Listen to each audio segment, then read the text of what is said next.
अब प्रोबेबिलिटी च्याप्टरमा हामी हेर्न गइरहेछौँ बेसिक लज अफ प्रोबेबिलिटी हैन। हामीले जुन अगाडि कुराहरू हेऱ्यौँ डिफिनेसन्सहरूको कुराहरू, एक्जियोमेटिक डेफिनेसन्सको कुराहरू हैन। बेसिक लज अफ प्रोबेबिलिटीमा हामीले हेरेको classical definition, empirical definition, axiomatic approach र त्यसको एक दुईवटा प्रब्लम्सहरू हामीले हेऱ्यौँ जुन हामीलाई अलिकति रेलेभेन्ट क्वेसन्सहरू छ। अब आजको टपिक चाहिँ हाम्रो बेसिक लज अफ प्रोबेबिलिटी है र धेरै तपाईँको प्रोबेबिलिटीको प्रब्लम्सहरू यसमै डिपेन्ड पनि गर्छ। हामीसँग प्रोबेबिलिटीमा जम्मा दुईवटा नियमहरू छ। एउटा भनेको एडिटिभ ल अफ प्रोबेबिलिटी है, एडिटिभ ल अफ प्रोबेबिलिटी भनेर छ र दोस्रो के छ हामीसँग मल्टिप्लिकेटिभ ल अफ प्रोबेबिलिटी भनेर छ। मल्टिप्लिकेटिभ ल अफ प्रोबेबिलिटी भनेर छ। अब यो दुईटा नियमहरू छ, यो दुईटा नियमहरूलाई थोरै स्टडी गरौँ है त। यसको चिरफार केस स्टडी गरौँ है। ल हेरौँ। पहिलो आयो हाम्रो यहाँनिर एडिटिभ ल अफ प्रोबेबिलिटी। यसको केही कुराहरू हामी यहाँनिर हेर्न गइरहेछौँ। ल त एडिटिभ ल अफ प्रोबेबिलिटी भनेको हामीले सपोज यहाँनिर केसेसहरू एक दुईवटा केसेसहरू हेर्छौँ। पहिलो केसेस भनेको म्युचुअल्ली एक्सक्लुसिभ इभेन्ट्सहरू र दोस्रो केस भनेको म्युचुअल्ली एक्सक्लुसिभ इभेन्ट्सहरू नभएको है त। पहिलो भनेको इभेन्ट्स आर म्युचुअल्ली एक्सक्लुसिभ भनेर छ। यदि इभेन्ट्सहरू म्युचुअल्ली एक्सक्लुसिभ भयो भने हामीले कस्तो खालको नियमहरू युज गर्न सक्नुपर्छ। म्युचुअल्ली एक्सक्लुसिभ भनेको कस्तो डिस्जोइन्ट इभेन्ट्सहरू है। डिस्जोइन्ट इभेन्ट्सहरूलाई म्युचुअल्ली एक्सक्लुसिभ भनिन्छ। सपोज यो एउटा मेरो सेट भयो, त्यसै गरी यहाँनिर मैले अर्को सेट लिएँ, दुईवटा सेटहरू छ मसँग। यो अर्को सेटमा चाहिँ ल यो दुई प्रकारको सेट भयो। यो सेट मेरो ए भयो, यो मेरो सेट बी हुन गयो। सेट ए र सेट बी भयो है। यहाँनिर के छ, के लेख्न सकिन्छ, let A and B be two sets, ठिक छ, and they are mutually exclusive and they are mutually exclusive. यो दुईवटा के छ, म्युचुअल्ली एक्सक्लुसिभ छ। देन हामीले के भन्न सक्छौँ, यिनीहरूको युनियन पिए युनियन बी भनेको के हो त भन्दा पिए अर बी हो। कि त ए आउनु कि बी आउनु। दुईटाको युनियन भनेको युनियनको डिफिनेसनले के भन्छ, ए को इलिमेन्ट अर बी को इलिमेन्ट लिनु भनेर भन्छ नि। युनियन भनेको के हो, ए को अथवा बी को इलिमेन्ट लिने। इन्टरसेक्सनले के भन्छ, दुईटैमा कमन हुने भन्छ। ए र बी, पिए र बी अथवा युनियन भनेको ए अथवा बी कुनमा पर्छ, जुनमा पर्छ त्यहाँबाट टपक्क टिपेर ल्याऊ भन्यो, ठिक छ, हो त्यो भन्यो। पिए र बी भन्न सक्यो। अथवा अर्को तरिकाले भन्दा पी एटलिस्ट वान भनेको कुनै एउटामा पर्ने भन्न खोज्या हो। दुईटैमा परे पनि इट्स ओके, तर कुनै एउटामा पर्नु पर्यो। यो भ्यालु के हुन जान्छ त, पिए प्लस पिबी हुन जान्छ, ठिक छ। त्यसैले हामीले के भन्न सक्छौँ, देयरफोर पिए युनियन बी इक्वल्स टु पिए प्लस पिबी लेख्न सकिन्छ। यो भयो हाम्रो इभेन्ट्सहरू म्युचुअल्ली एक्सक्लुसिभ भएको बेला। यदि इभेन्ट्सहरू म्युचुअल्ली एक्सक्लुसिभ छैनन् भने when two events are not mutually exclusive, ठिक छ। दुईवटा इभेन्ट्सहरू म्युचुअल्ली एक्सक्लुसिभ छैनन् भने के गर्न सकिन्छ। अब म्युचुअल्ली एक्सक्लुसिभ नहुने इभेन्ट्सहरू कस्तो हुन सक्लान्, सपोज मैले यहाँ हुन सक्ने यो एउटा बनाएँ यहाँनिर।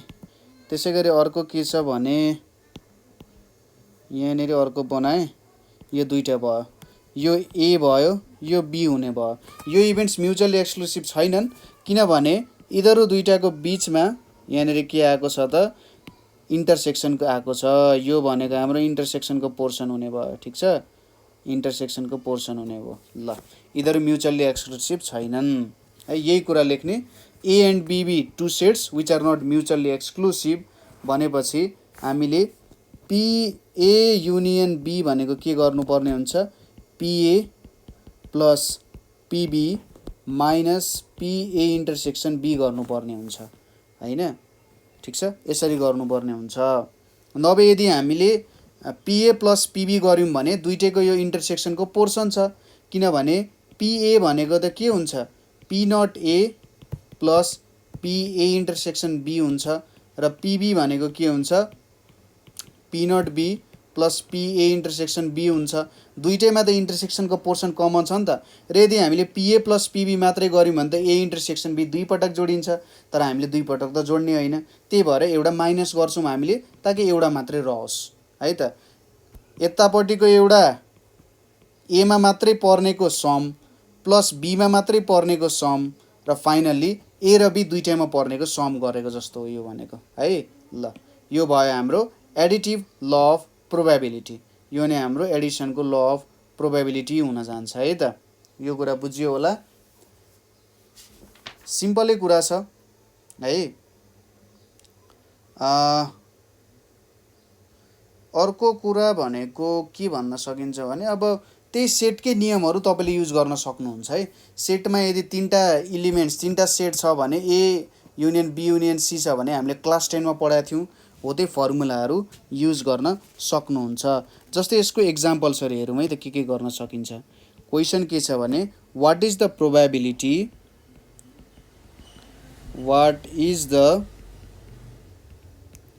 Probability of drawing a heart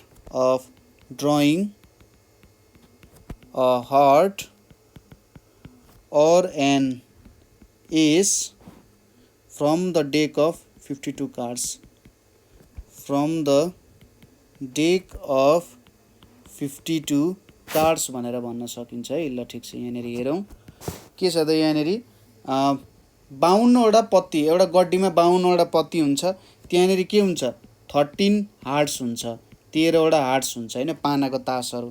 त्यसै गरी 4 एसेस हुन्छ, 4वटा एक्का हुन्छ। ठिक छ। अब यहाँनिर के भनेको छ 1 अ हार्ट और एन एस, कि त हार्ट आए पनि भयो कि एस आए पनि भयो, दुईटामा एउटा आउनु पर्यो।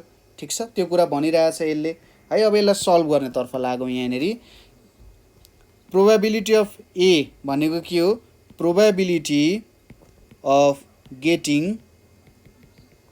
हार्ट कति हुन्छ, equals to M by N भनेको 13वटा हार्ट छ अनि 52वटा पत्ती छ भने चाहिँ 1/4 हुने भयो। त्यसै गरी प्रोबेबिलिटी अफ गेटिङ एस, अथवा यसलाई यतिकै छोडिदिउँ पछि एड गर्न सजिलो हुन्छ है। प्रोबेबिलिटी अफ गेटिङ एस भनेको के हुन्छ, प्रोबेबिलिटी अफ बी भनेको प्रोबेबिलिटी अफ गेटिङ एस भन्न सकिन्छ। के हुन्छ एम बाई एन भनेको 4/52 भनेर हुन्छ है, प्रोबेबिलिटी अफ गेटिङ एस है। अब अर्को भनेको probability of A intersection B भेटौँ। ए इन्टरसेक्सन बी भनेको probability of getting a heart और एन एस इक्वल्स टु के हुन्छ त 1/52 हुन्छ। किन 1/52 भयो भन्दा एउटा पत्ता त पानको पत्ता हुन्छ नि, जुन हाम्रो हार्ट भनेको पानाको पत्ता त एउटा एक्का पनि हुन्छ नि त। ठिक छ, भन्छ एउटा पत्ता चाहिँ पाना पनि हो, पानाको भित्र पनि पर्यो र एक्का पनि भयो, भन्छ 1/52 हुने भयो। त्यसैले अब पिए युनियन बी गऱ्यौँ भने के हुन्छ, यसले मलाई के को प्रोबेबिलिटी दिन्छ भन्दा एक्का आउने अथवा पाना आउने प्रोबेबिलिटी दिन्छ है। एक्का आउने अथवा पाना आउने प्रोबेबिलिटी भनेको के भयो त, यहाँनिर पिए प्लस पिबी माइनस पिए इन्टरसेक्सन बी हुने भयो, इक्वल्स टु 13/52 प्लस 4/52 माइनस 1/52। यो भनेको कति आउँछ 16/52 आउँछ, इक्वल्स टु यहाँनिर 4/13 आउन जान्छ। ठिक छ, यो भयो हाम्रो हार्ट अथवा एस आउने प्रोबेबिलिटी भन्न सकिन्छ है। यसरी गर्न सकिन्छ। अर्को क्वेसन पनि हेरौँ न त। ल यहीसँग रिलेटेड नेक्स्ट क्वेसन भनेको के छ भने a candidate is selected for an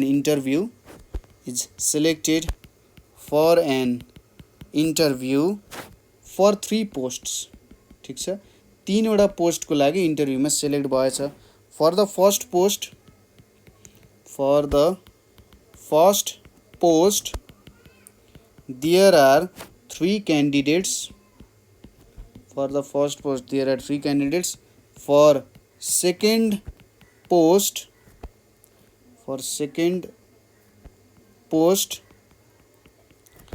there are 4, and for third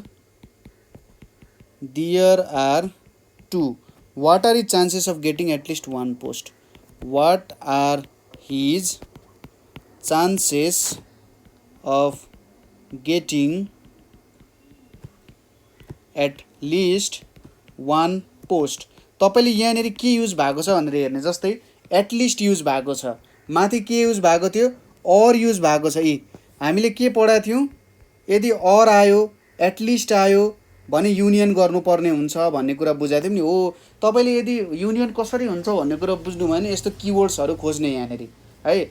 अब अर्को तरिकाले बुझ्दा एटलिस्ट भनेर सोधेको थिएन भने कि त उसले 3टा जबमा एउटा जब पाउनुपर्ने हो नि त, उसले पाउनुपर्ने पिए और पिबी, फर्स्ट जब और सेकेन्ड जब और थर्ड जब, कुनै 3टामा एउटा पाए हुन्छ।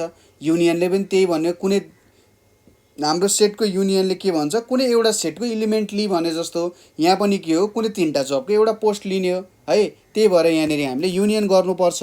अब यसको सोलुसनतर्फ ध्यान दिउँ। यहाँ के छ त भन्दा पिए भनेको के हो, अनि यहाँ पिए भनेको के हुन जान्छ, probability of being selected in first post भनेको के हुन्छ, 1/3 हुन्छ। किन 1/3 भयो, 3टा क्यान्डिडेट छन् भने चाहिँ एउटा सेलेक्ट हुने 1/3 हुन्छ। त्यसै गरी probability of being selected in second post जस्तो भयो। यहाँनिर हेरौँ, probability of getting selected in के त सेकेन्ड पोस्ट, कतिवटा क्यान्डिडेट छन्, 4वटा छन् भने चाहिँ 1/4 हुन्छ। त्यसै गरी पिसी भनेको सेलेक्टेड इन थर्ड पोस्ट, कतिवटा क्यान्डिडेट छन्, 1/2 छन् है। यो 3टा भयो। अब एटलिस्ट एउटामा सेलेक्ट हुने probability of selecting at least 1 post भनेको यहाँनिर के हुन जान्छ त, यहाँनिर हामीले के गर्न सकिन्छ होला त, यसमा हामीले के गर्न सक्छौँ भने जस्तै यदि पिएले एउटा पोस्ट फर्स्ट पोस्टमा सेलेक्ट हुने प्रोबेबिलिटी दिन्छ भने 1 - पिएले त्यसमा सेलेक्ट नहुने प्रोबेबिलिटी दिन्छ पोस्ट फर्स्ट पोस्टमा। त्यसै गरी पिबीले सेकेन्ड पोस्टमा सेलेक्ट हुने प्रोबेबिलिटी दिन्छ भने 1 - गऱ्यौँ, टोटल प्रोबेबिलिटीमा सेलेक्ट हुने प्रोबेबिलिटी घटायौँ भने त सेलेक्ट नहुने प्रोबेबिलिटी बाँकी रह्यो नि, हो त्यही हो। त्यसै गरी 1 - पिसीले थर्ड पोस्टमा सेलेक्ट नहुने प्रोबेबिलिटी दिन्छ। यदि हामीले यो 3टामा मल्टिप्लाई गऱ्यौँ भने कुनै पनि पोस्टमा तपाईँ सेलेक्ट नहुने प्रोबेबिलिटी आयो नि। कुरा बुझ्नुभयो, यो 3टालाई इन्टरसेक्सन भयो नि त। यो इन्टरसेक्सनले के दिन्छ, 3वटै पोस्टमा सेलेक्ट नहुने प्रोबेबिलिटी आयो। 1 - पिए, 1 - पिबी र 1 - पिसीले त्यो कुरा दियो तपाईँलाई है। अब यो 3टा कुरा मैले लेख्छु, हेर्नुहोस् है त के भयो त। यहाँनिर हामीले के लेख्यौँ भने 1 - पिए, 1 - पिबी र 1 - पिसी भनेर छ है। यो कुराहरू आयो, ठिक छ। अब यसले के दिन्छ, पिएमा पनि सेलेक्ट नहुने, पिबीमा पनि सेलेक्ट नहुने, पिसीमा पनि सेलेक्ट नहुने। जस्तै मैले यसरी बनाएँ, यो एउटा भयो, यहाँ एउटा भयो, यहाँ अर्को भयो, र यसले के दियो त भन्दा कुनैमा पनि सेलेक्ट नहुने प्रोबेबिलिटी दियो, ठिक छ, बाहिरको प्रोबेबिलिटी जस्तो दियो। अब मैले यो 1 - गरेँ, 1 - ले के दिन्छ मलाई, यो भनेको कुनैमा पनि सेलेक्ट नहुने प्रोबेबिलिटी भयो। यहाँको कुनैमा पनि सेलेक्ट नहुने प्रोबेबिलिटी भनेपछि 1 - गरेँ भने यसले मलाई के दिन्छ, सेलेक्ट हुने प्रोबेबिलिटी, कुनै एउटामा सेलेक्ट हुने प्रोबेबिलिटी दिन्छ।